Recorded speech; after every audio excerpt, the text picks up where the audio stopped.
country? Apartheid? You bet, but not just any apartheid. This is Israel's greatest innovation, apartheid democracy. Hello, my name is Stanley Heller. Welcome to The Struggle. The Palestinian prisoners' hunger strike has ended with a victory.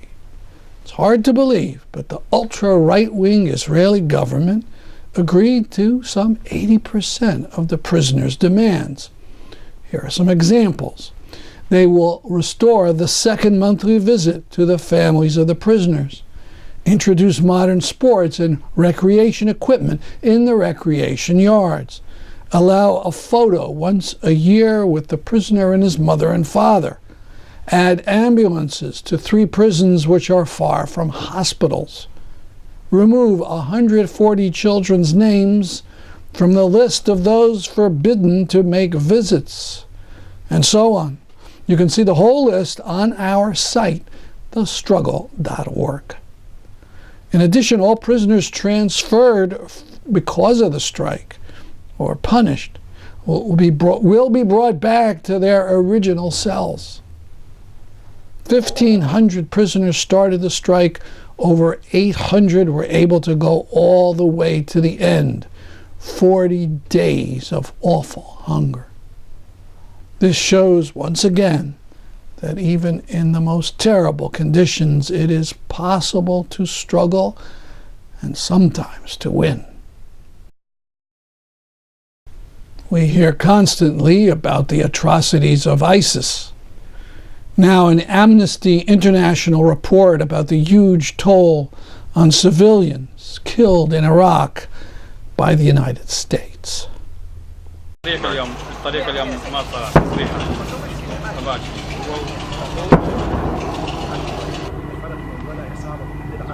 نموذج التعليمات قالوا ظلوا حتى لا يطلعوا، لأن ما عندنا شيء، على اعتبار المواطن اللي ما عنده شيء يظل قاعد ببيته، واللي عنده شيء ويده واعش هو اوتوماتيكيا ما يظل ينهزم، ولذلك ظلينا بالمنطقة.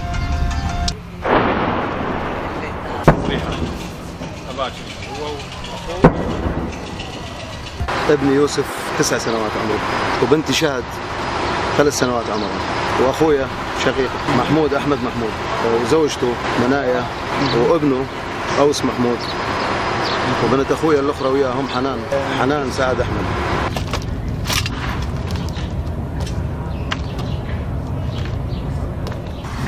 كنا نسمع بس راديو، موبايلات ماكو، تلفزيونات ماكو، بس نسمع راديو بالسيارة، منشورات كانوا يزتون بالطيارة، ابقوا منازلكم بالقبل احسن. ايوه.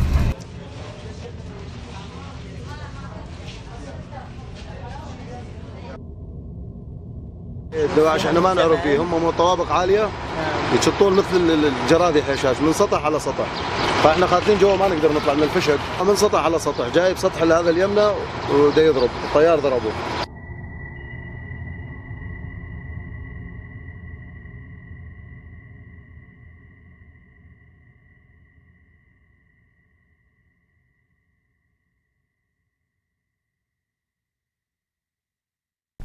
In a recent program, we had part of Ralph Nader's Gandhi Peace Award speech, the part where he spoke about Palestinians. Now we'll have the ceremony where he gets the award and the first part of his comments.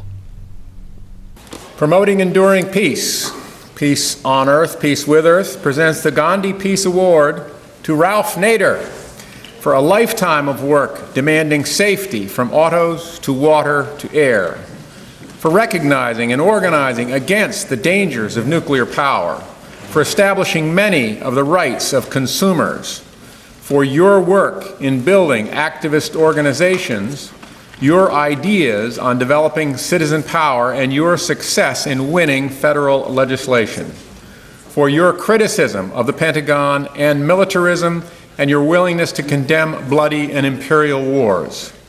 They shall beat their swords into plowshares and their spears into pruning hooks. Nation shall not lift up sword against nation, neither shall they learn war anymore. 23 April 2017, New Haven, Connecticut.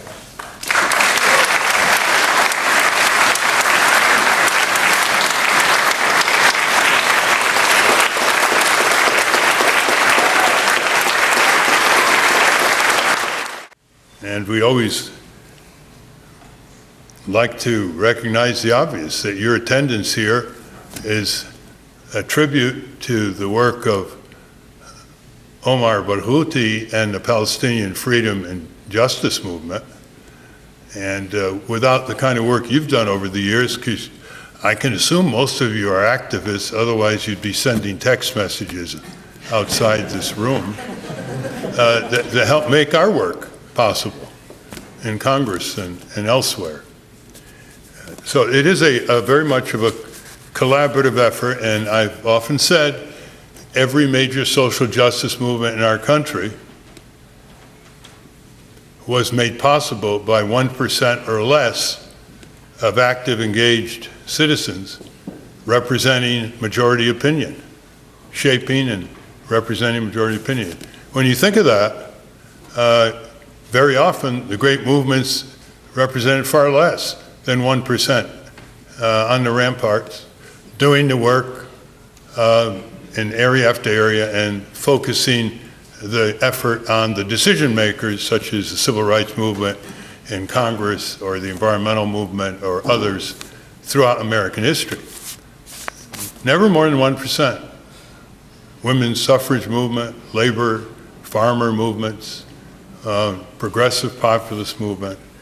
I think it's important to recognize that, although we all would like more than 1%, to lift the morale of people who get very discouraged and grow up believing that it takes a far greater amount of consistent volunteer human energy month after month to get something changed. I want to thank those who have awarded me the Gandhi Peace Prize or Peace Award. I was a student of his life and his strategies and tactics, and I accept it in the spirit of Mahatma Gandhi and his insistence that open, nonviolent civil disobedience be active, not passive, and that it invite the mental and moral discipline in the face of violent provocations spanning past, present, and future. And mental and moral discipline that anybody can reflect. There's no ticket of admission to those valued traits. The many expressions of violence, which is the opposite of peace, have marked the course of human history and confront the expansion of the safe communities and the rule of law that tries to restrain the domination of violence. And the purpose of law, really, when you get down to it, of course, is to advance justice in all its meanings, but more specifically, it's to curtail, discipline, channel, or displace the rule of raw power.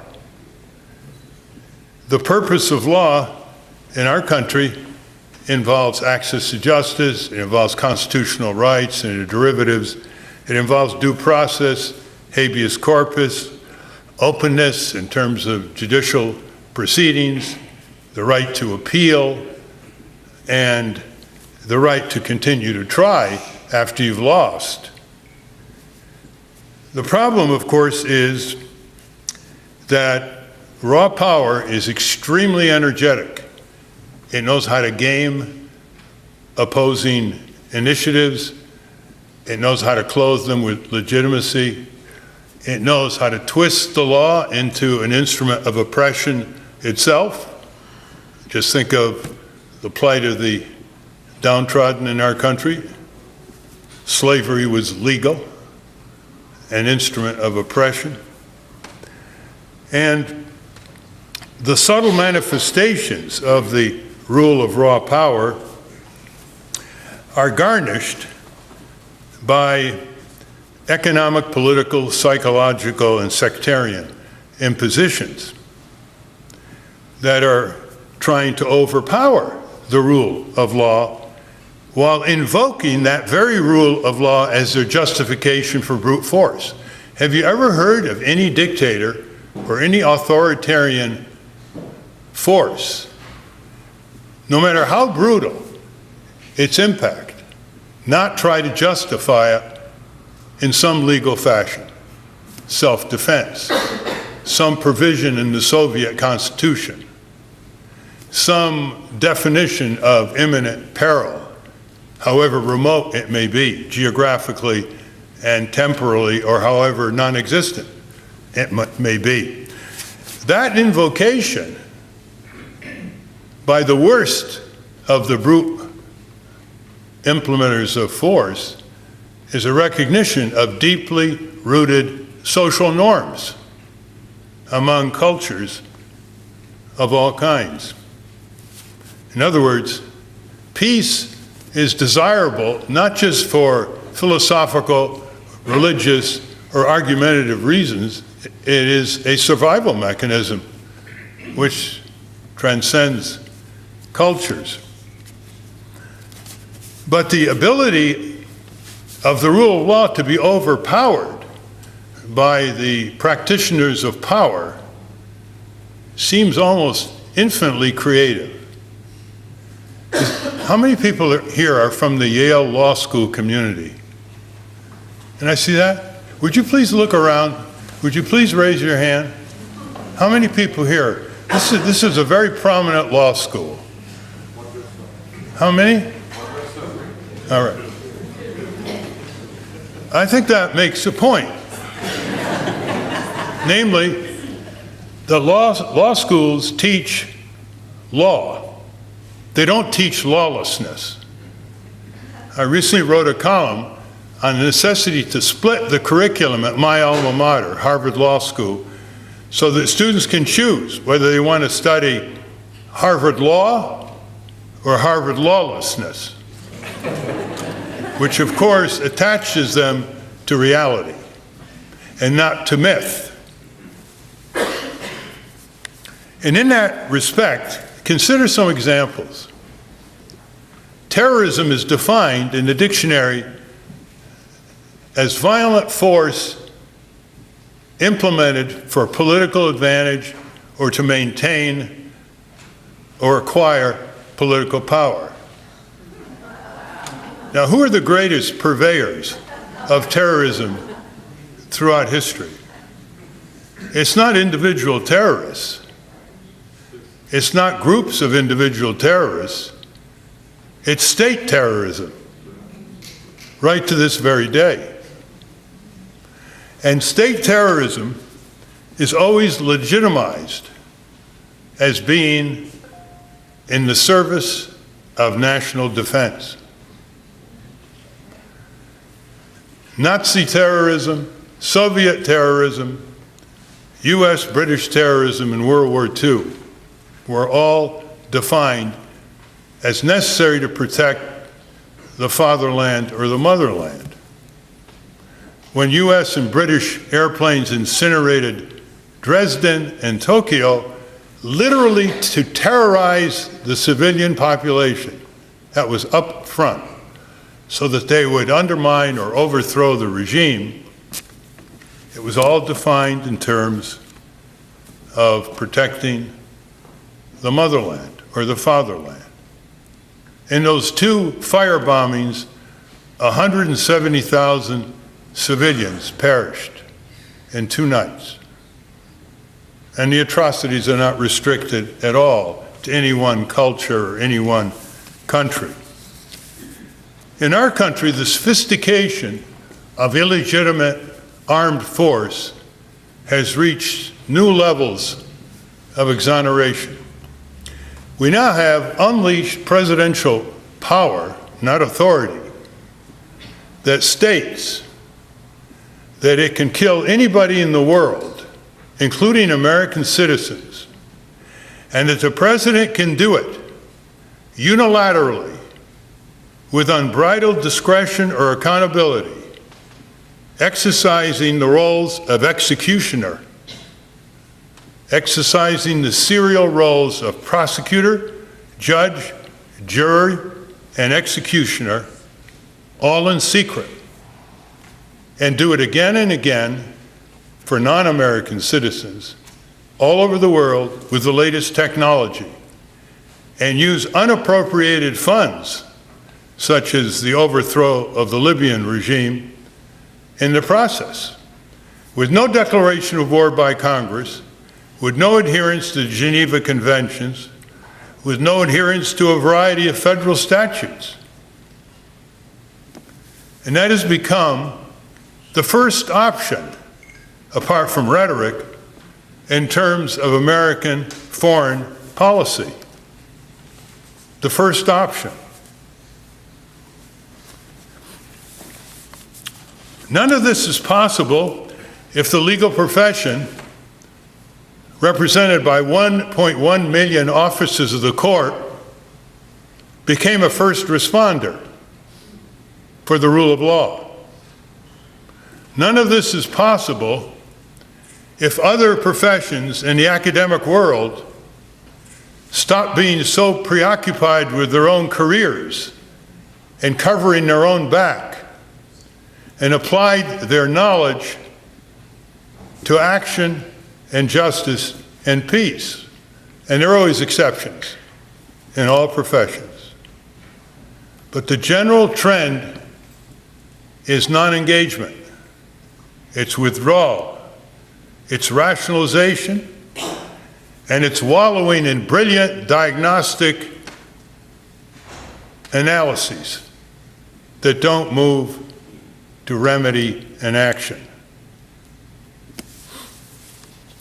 We come from a culture of violence, let's face it. Most of us in this room learned in elementary school that Christopher Columbus discovered America. My father quickly disabused me of that when he told me that Christopher Columbus invaded America in search of gold,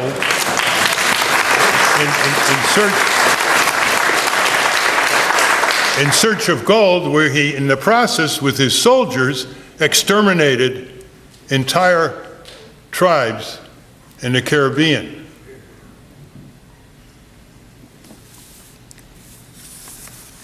Just look at the violence in this country. You have to look at it with an integrated public philosophy of what violence is, because all cultures have styles of different kinds of violence. Some are legitimized and few are illegitimized if they don't reflect the power structure. And so just look at these figures by authorities in the field and you will see what I'm trying to convey. Last year there were about 14,500 homicides in this country, street and domestic. They are illegitimized and considered murder. At the same time, according to OSHA, just under 60,000 workers died from workplace-related diseases and trauma. At the same time, 65,000 innocent Americans died from air pollution, according to EPA. At the same time, 35,000 people died because they couldn't afford health insurance to diagnose and treat their illnesses in time. At the same time, according to the Johns Hopkins School of Medicine report last May, this is a breathtaker. They estimated at a minimum level 250,000 people died every year because of conditions in hospitals that are utterly preventable.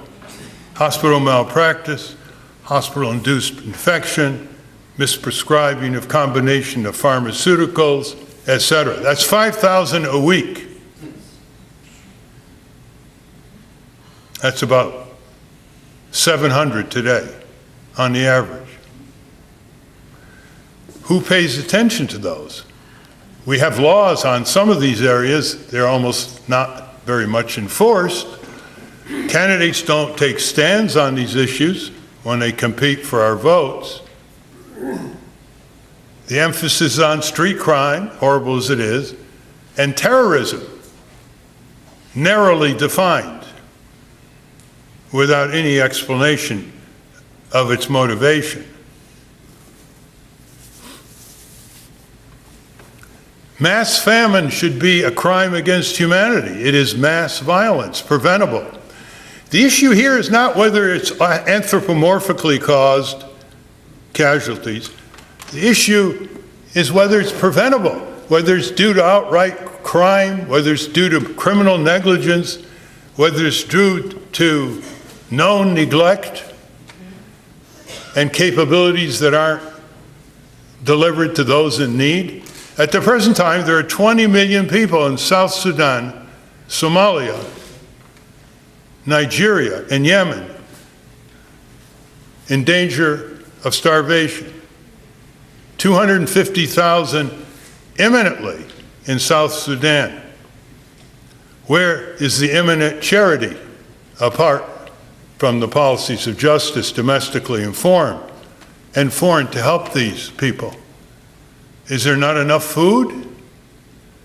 We throw away 30% of our food. It's wasted. Is there not enough delivery vehicles? Are we overcome by compassion fatigue or other bourgeois exonerations? It continues. If we don't have an integrated public philosophy of nonviolence and anti-violence, we will never transcend the anthropomorphic restriction on illegitimate violence.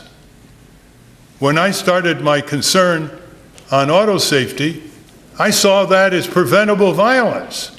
No seatbelts, no airbags, no padded dash panels, no collapsible steering columns. I'd lost more than a few of my friends in high school and college and law school. And I saw that institutional violence coming out of Detroit and the suppression of their own engineers and scientists and the subordination of what they can contribute to the stylists and the horsepower enthusiasts in their ranks. We have to start getting over these cultural exonerations of certain kinds of violence because it upsets the power structure, and bring it all under the fold of our quest for a peaceful and just society. How do we build the culture of peace? It's not difficult.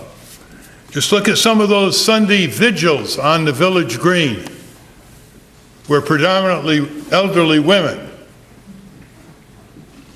demonstrate against nuclear warfare and nuclear weapons and empire, and often get disgraceful expressions from passing motorists interspersed with some honky-tonk support. Are there any statutes to these women? Some of them have been doing it for 50 years. They go down to the Groton sub-base and elsewhere, and they get roughed up. The statutes are for men on horseback in our parks. Just go to Washington, D.C. Every patch of green has got some guy on a horse. Nobody knows who that person is.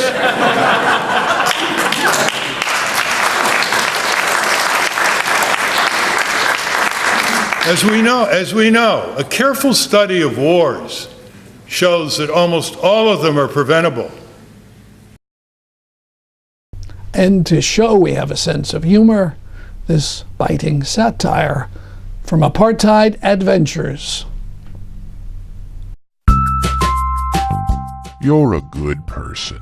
You believe in progressive values. You care about people, especially people less well off with less privilege than you. But there are so many. Anyone can get worn out. Are you tired of being compassionate and progressive all the time? Wouldn't you like to just lie back and enjoy your privilege just for a little while? Well, come to Israel, where you can enjoy your special status if you're of the correct ethnic religious category. You can enjoy your privilege, and let's just say it, you can enjoy your for apartheid. Because in Israel, apartheid is a progressive value. In Israel, you can be pro-democracy and pro-apartheid at the same time, because in Israel, apartheid is democracy. If you're of the correct ethnic religious category, segregated roads, only democracy in the Middle East. Segregated buses, schools, towns, liberal democracy. Millions of people, a third of the people controlled by Israel, not allowed to vote, no civil or political rights in Israel because they're not of the correct ethnic religious category. Apartheid? You bet. But not just any apartheid. This is Israel's greatest innovation, apartheid democracy, an idea whose time is way overdue. Progressive liberal apartheid. Great recycling programs, support for gay rights if they're of the correct ethnic religious category, support for women's rights if they're of the correct ethnic religious category, which means only some of them have to sit in the back of the bus. We even let some people not of the correct ethnic religious category live here, as long as they agree that the nation state is not for them really, but for us who are of the correct ethnic religious category, and we can come and be citizens here no matter where we were born, and they can't, and 93% of the land in Israel is administered exclusively for us of the correct ethnic religious category, and they better not threaten our ethnic religious majority with their demographic time bomb of having all those children, or we might have to take unfortunate measures, so they might want to consider going to live someplace else and make everyone happy, because in Israel, apartheid isn't racism, it's self-defense. Apartheid isn't ethnic privilege, it's self-determination. Apartheid isn't the problem,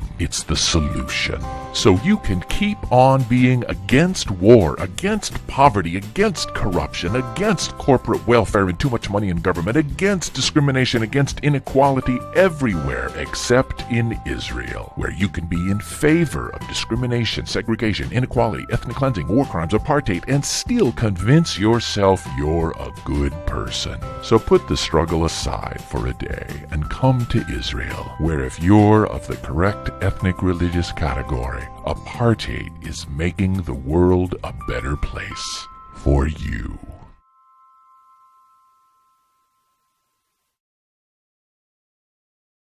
That's our program for today. Thanks for watching. I'm Stanley Heller for The Struggle.